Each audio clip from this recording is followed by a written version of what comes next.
Rated T for teen. Come over here.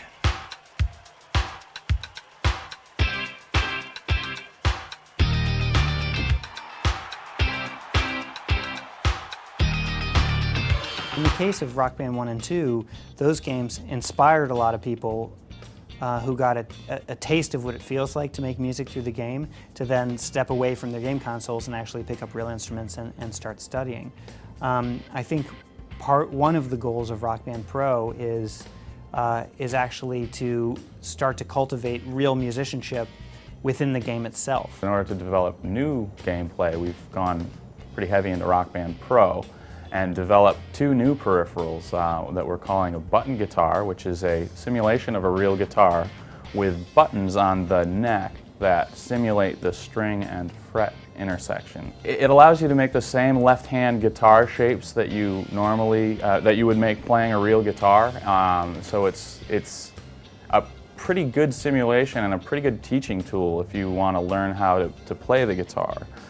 In that the buttons are easy to press, you don't have to develop calluses. So the left hand has buttons to simulate the left hand sort of chord positioning. You can play G chords, A chords, single notes, whatever. For the right hand or strumming hand, we actually have 6 simulated strings that will pick up where you pluck and translate that data into the game. So you can play chords, single notes, 2 notes, and we know where your hand is and what you're playing and can use that information to help you learn how to play guitar.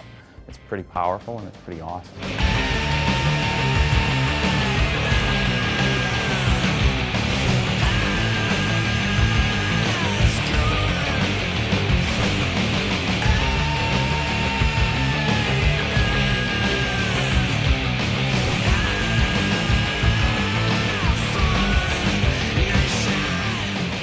Compared to, like, you know, the entry level kind of action on a real guitar, it's actually pretty easy. You know, it's like you don't have to worry about tuning or strings or calluses or any of that stuff. It's really, you just sort of press the button and go. And we work with Fender to come up with a great shape for the button guitar, and one of the historical Fender entry-level guitars is the Fender Mustang.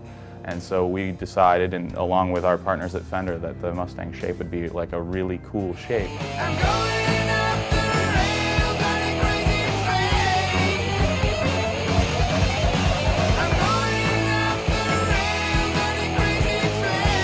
We are making a specially built Fender Stratocaster with some fingerboard technology that will allow us to sense, you know, again, your left hand positioning, and strum the strings will detect which strings you strum.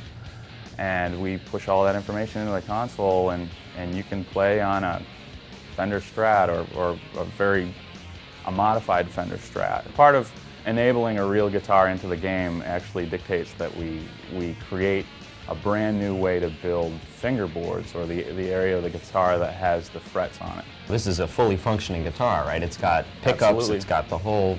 Pickups, audio outputs, volume pots, you know, strings. So you're playing the game, Tuning you're pegs. like doing your thing, and then you decide that you want to actually plug into an amp and play the song that you've been playing. Like, Yep. That's sort of the realization of Rock Band Pro in a nutshell, is, you know, oh, play the game, plug in the amp, play the song, and, you know, that's a pretty powerful thing. Both Pro guitars work equally well in the game. It's just players' preference as to what they want to play. The core guitars, or the legacy peripherals that we make now, still function just as well as they did in Rock Band 2 and Rock Band 1 and Rock Band 3. So if you want to play a guitar game, you can still play with the existing core peripherals that are out in the market and that we're still selling. We're trying to kind of innovate in new space, but also make sure that we are respectful of the investment that people have made.